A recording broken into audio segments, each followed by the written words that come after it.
Good day, everyone. And today we have Dr. Robert Kortbawi at our Andrew College here, who is a professor of agribusiness. And we are excited to interview him about all the stuff he's doing and with the program, agribusiness program here at Andrew College. So welcome, Dr. Kortbawi. How are you?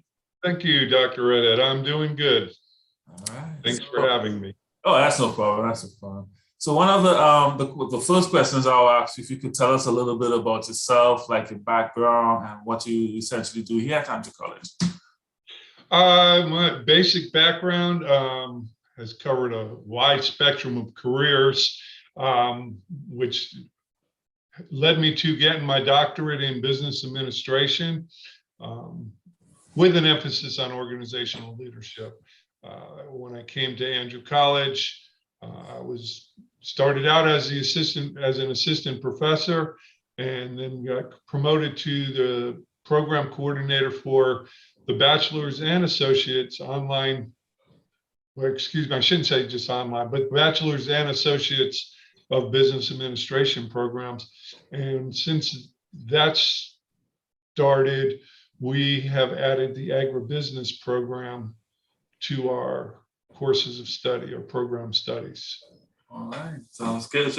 So since this is an agricultural workshop, I will always ask you, if you could tell us a little bit more about the agribusiness program here at Andrew College. Well, right now the agribusiness program is strictly online, which makes it convenient for students to take the classes and stuff. And it's designed for students interested in pursuing careers in business and agriculture, ergo the agribusiness degree. In that program, they're going to get their basic core requirements of English, math, sciences, with the sciences more specifically geared towards agribusiness or agriculture. And then they're also going to get certain business classes such as economics and micro and macroeconomics, as that is what drives the economy as well as the agribusiness field. It's driven by the economy. Okay. So essentially we're preparing the younger generation for what's going out there in terms of agribusinesses and sustainable agriculture. Yeah, I mean, and I'm sure just like you did and most of us did when we were younger, we just assumed food popped up and was there. You went to the grocery store and it was there. You never really thought about it, especially for someone like myself, where I grew up in an inner city environment. I never really thought about it until I got a little bit older in my teen years, and by happenstance, I grew up down, I shouldn't say down the street, but not very far from Rutgers Cook College, which is an agricultural college in New Jersey. I mean, most people don't think of New Jersey as anything but, just outside of New York City, but it's the third leading agricultural state in the country. So South Jersey is full of agriculture. So as I got older, I started to appreciate and understand more where food came from. But again, I still just assumed it just showed up. I didn't understand the mechanisms and the mechanics behind it. Right. I fully understand that. So one of the questions I have to ask you, there's a lot of, public investment versus private investment in agribusiness development, what are the kind of consequences you could happen if you mix the two of them? So here in Georgia, and again, I don't have the exact numbers, but contrary to popular belief, it's not all big business. It's not all corporations that do the farming. Probably 70 to 75% of the farming done in Georgia is private owned, family businesses type things. The consequences if it's not done properly is the smaller businesses, the family businesses could go out and be purchased out. The other side of that is if the family businesses don't have the resources and the investment from the public sector to grow and stay up with technology, they're going to fail. And I know one of your questions, and I'm probably getting ahead of myself here, but I mean, our economy is energy driven. Food production is energy driven. And right now, with the economy the way it is regarding just energy, we are seeing whole scale increases in prices across the board for everything. Americans have never, from what I gather, the history of our country, experienced the price influxes that we're going through right now regarding food. Poverty is increasing, not just here in America, but worldwide. This whole energy economic strife is causing a lot of problems worldwide. So now it's even more important that the big corporations, the small family businesses, and the public, the government, make sure each has the proper resources to provide the necessary foods and stuff. Right, especially with the recent time over the last couple of months with the rising gas prices, I think consumers haven't yet, they're not yet ready to face the fact that, as gas increases, so does production cost increases. And there's a whole downstream effect where the price of, for example, milk will go up in the dairy industry and stuff like that. So, yeah. Well, yeah, and you mentioned the dairy this morning. I watched a brief news report on eggs. Yes, there's been concern about avian flu, but the USDA article I just read this morning when I came in, there's no major outbreaks of the avian flu.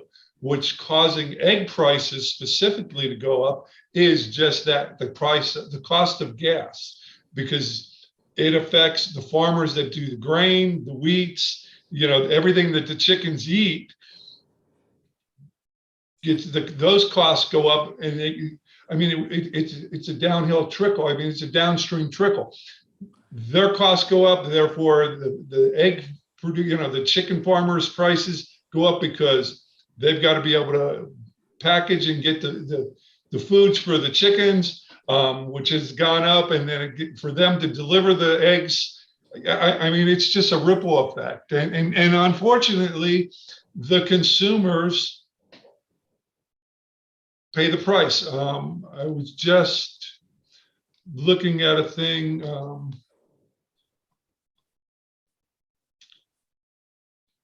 Fuel prices are hammering this one gentleman's business. The cost to fill up his delivery truck has doubled. He has no option but to raise his prices. Right. Again, it's a downstream effect that we just can't avoid, unfortunately, and it's affecting whole communities, and rural communities more so, because the cost of gasoline fuel rises because they're out of the mainstream for delivery for the petroleum people. So they're going to charge more because they got to go out of their way to get gas to the rural communities. Right. So right now the market is very volatile, right? So what other mechanisms can be devised to buffer against this market volatility, especially with respect to farmers? And what are some of the conditions or some of the mechanisms that could be used that works best? It's not a simple solution or one size fits all. Right. And therein lies part of the problem, going back to your initial question about public investment. The government has this one size fits all mentality. And I'm sorry, a size 8 foot doesn't fit into a size 11 shoe properly. Right. So, the Fed, the Reserve, is looking at inching up the interest rates, which will slow the economy down supposedly. However, on the other hand, we have the government wanting to infuse more money into the system to help people, which then fuels in some cases, spending. I think that's part of the problem coming out of the pandemic. People had money, they weren't spending it, so now they have money, so they're spending it, which then in turn hit the supply chain, which created a logistics nightmare. I mean, it's a domino effect. So we have to look at everything and see how it fits to the individual communities. I mean, it's easy to say, here's hundreds of thousands of dollars, but if we don't fix the, I guess what I'm saying, when you look at it from a Lean Six type lens, if we don't get to the root, we're never going to fix the problem. Right. We see all the symptoms, but we're not getting to the root, and that's part of the problem with all aspects of people looking to solve it, is they never really get to the root of it. It's kind of like couples that argue, everything but the kitchen sink gets thrown in there, and they never really address the root of the problem. Right. And until we have common sense people looking for the root, I mean, you got one group saying it's the climate, it's causing droughts. On the other side of that, you have a group saying, no, the weather's cyclic, and we haven't really been keeping records for that long, so we don't really know what we're talking about. Right. And then you have people that, the supply chain. Well, we're short 50,000 truck drivers. Well, the trucking industry says, no, we're not short. They're just not willing to work for pittance. Right, exactly.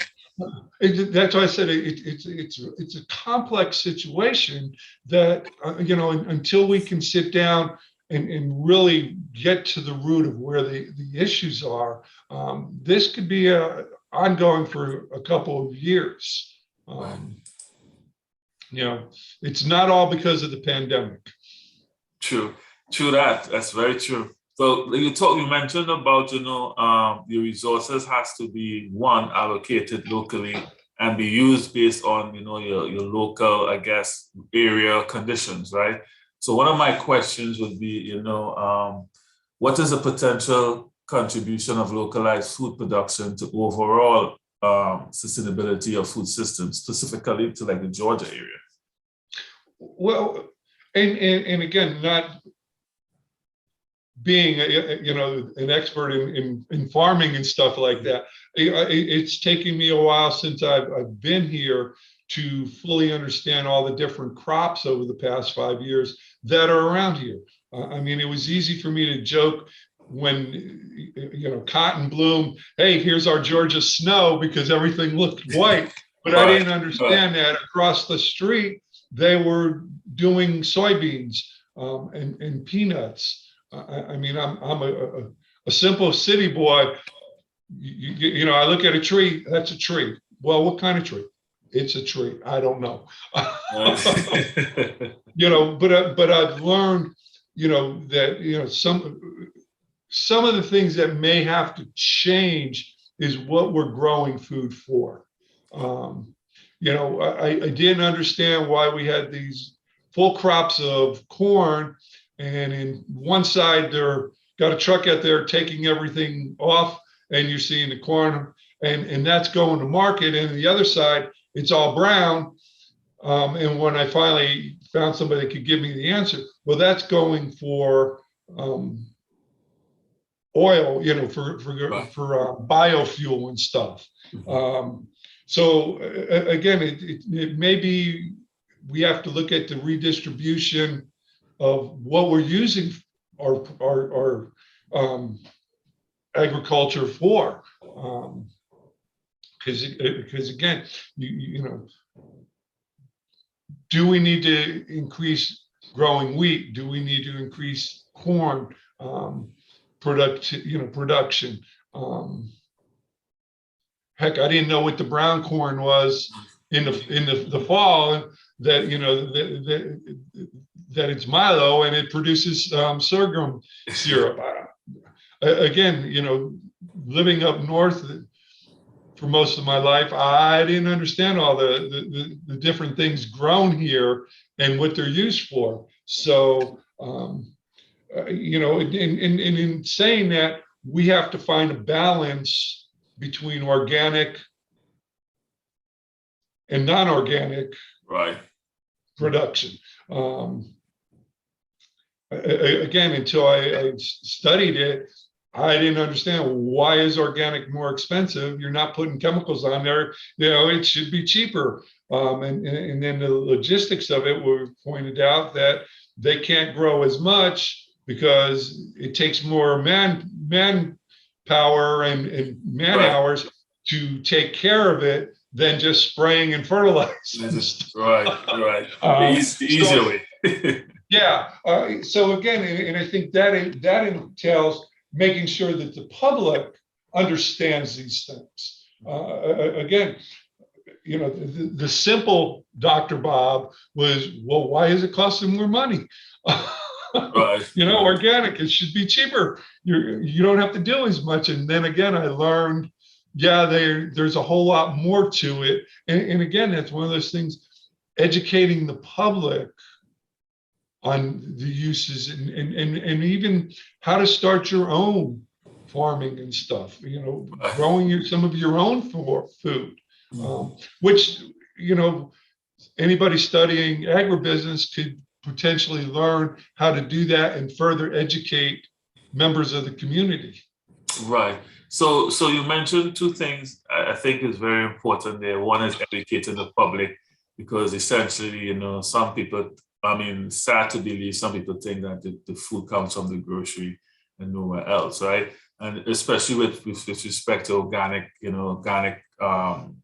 crops and vegetables that's grown, there's much more money as compared to the normal conventional growing methods, right? So what do you think that, what are some incentives, if the government, we could do locally, state could actually provide to actually promote further farmers into standing in the direction of sustainable agriculture? That really is a good question, and I think that is where the quandary lies, because unfortunately we have a generation, even an older generation, that has lost trust in the government. So, if you're getting information for the government, there's questions, well, is this misinformation?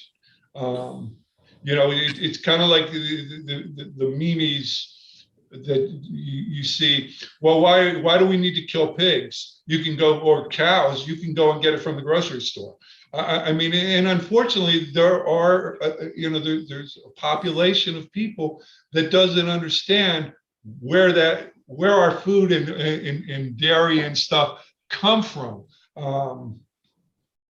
Again, the education part, I think, needs to come from the industry itself, but done by people that aren't there to try to, promote their one product or anything. It needs to be an across the board education. It needs to start in lower school, lower grade school, for children to understand that, when you waste food, there's ways you can use that food again. I've gotten to the point now, I don't farm or anything, but any food that is excess or has gone past the potential of not poisoning myself goes out. I put it out in my yard for the animals to eat. Right. And I never find anything left over, so they're eating pretty healthy. But those are the things, instead of just throwing stuff away, how can we take that and use it elsewhere? I have friends that have compost piles, And any leftovers, anything not used, scraps, when you cut the potato and you peel it, all that stuff goes into the compost pile and becomes natural fertilization. Those are the things that we need to be educating people on. And unfortunately, I hate to say it, we have become a society, we've become a world, not just a society, of convenience. People in the 50s didn't have it as easy as we do. Here at Andrew College, I think it's once a month, have gone to where we have like a farmer's market. Things like that. Not far from here is, and I'm not going to be name specific, they call it the peanut patch. But you can get fresh fresh vegetables and stuff there. And I have found myself going there. Right. Grocery stores, how we improve things. Grocery stores need to be buying and purchasing locally produced produce and meats and stuff like that. That in itself could create more competition for the bigger companies to lower their prices. And then, like I said, with one of the aftermaths of the pandemic is people are saying, well, I don't want to work for those wages. So, you add that into, places where it's unionized and, people don't understand when the union forces a company to give their employees a raise, that $3 for every 100 employees, is going to be passed on to the consumer. Yeah, that's definitely what happens. And I always believe that, all the groceries, all the restaurants and stuff should really be buying from the local farmers, because the local farmers is like a small business, and we should be supporting the small businesses first before we support, the Tysons and stuff like that. But that's something that, once, I guess, if you have enough, for example, in chicken, if you have enough poultry producers in the state, we definitely should be buying from the poultry producers first. And then if we can't fulfill that demand, then we go out to the bigger companies. Now, what some of the companies will tend to do is they will tend to buy out those smaller farms, or put those smaller farms into contract to produce chicken for their firms. So they may have a lot of issues, but that's like a whole a whole ongoing argument. So yeah.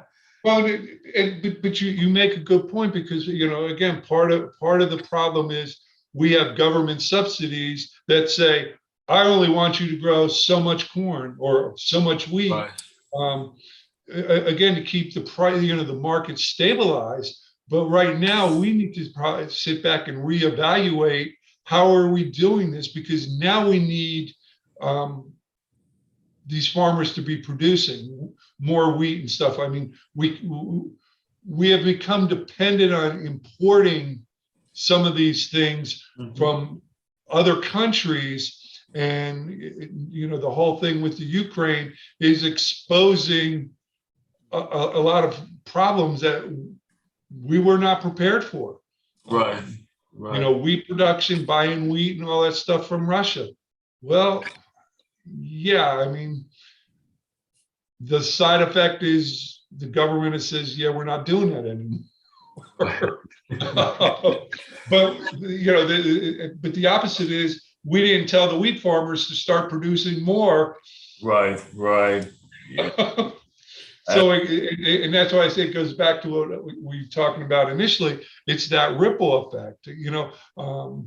One of the things, in fact, the students in the ag business program take Introduction to Business. And one of the things I try to get them to understand, that it's easy to sit in the White Castle and make decisions.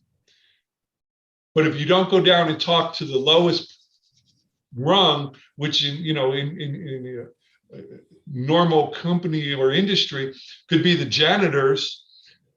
You don't know what impact your decision up here is going to have on the people down here. And again, part of the problem that businesses or our society has gotten to is we've become so tunnel visioned, so narrow visioned.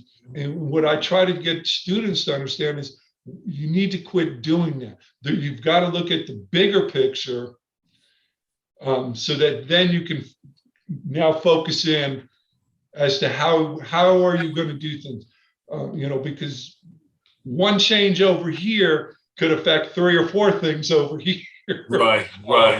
And we have people that have forgotten that that's how things happen.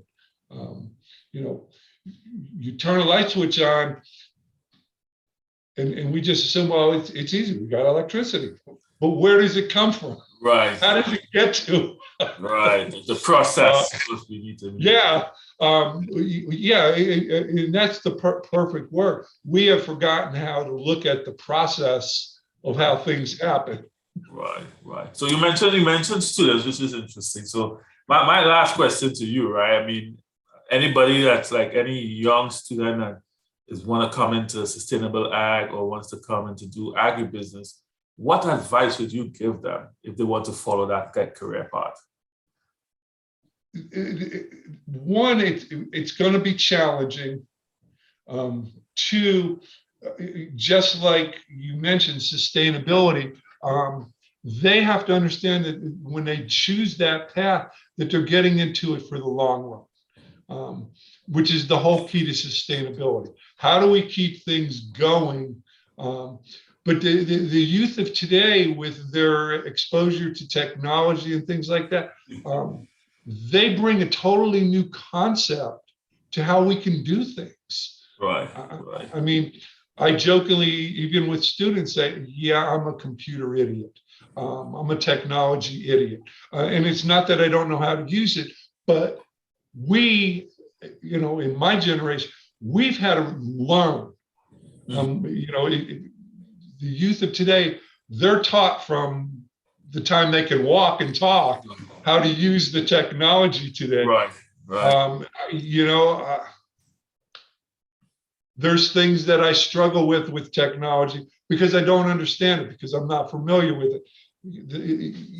That's the sustainability that the youth of today can bring to the agribusiness world, is how to use this technology to better the processes.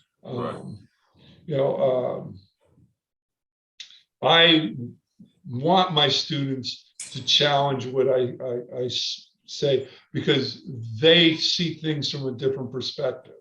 And that in turn develops critical thinking. And that's, again, what I think is lacking, because it's not always taught today to think outside, the old saying, think outside of the box. We have too many people in the business world, in the ag business world. Well, this is how we've always done it. Right. Well, no, you didn't always have these tractors that can cover 100 yards and make your life easier. You did it in 10-yard increments, and it took you 3 times as much to do it. Or go back to by hand. When they were plowing with behind a cow, pulling the plow and stuff. The technology is there. We just have to have people willing to invest in it. We have a farm down the road from here where they reuse everything. Nothing gets wasted. That's part of what we need to see more of, is how do we maximize everything instead of minimizing everything. How